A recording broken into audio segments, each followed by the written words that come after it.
Bu erozya məsələsi o qədər həssas məsələdir ki, bunu mən bir neçə dəfə izah eləmişəm. Mən dilim döndükcə hər dəfə də izah eləyəcəm, deyəcəm sizə.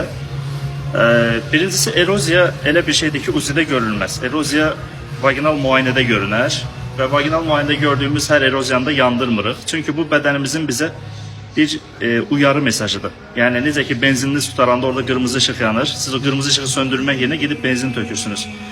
İndi erozyanın səbəbini tapmadan da onu yandırmaq məhz həmin o qırmızı işığı söndürmək deməkdir. Ona görə də səbəbi tapılır, patolojik incələnmə edilir. Oradan parça götürülür. Doğrudan da altında yatan səbəb çox ciddi deyilsə, üstü yandırılır. Çünki belə fikirləşin, o birtəhər özünə yer eləyib sizə bir xəbər bildirməyə çalışır. Siz onu yandırdığınız üstünü öyrənmiş olursunuz. Altda gedən proseslərdən xəbəriniz olmaz. Ona görə də xəbər tutandan sonra bu işləri etmənizi məsləhət görürük. Yəni, hər erozya bərabərdir yandırmaq deyil. Erozya bərabərdir cavabını tapmaq, ondan sonra lazımdırsa yandırmaqdır. Xeyirli günlər.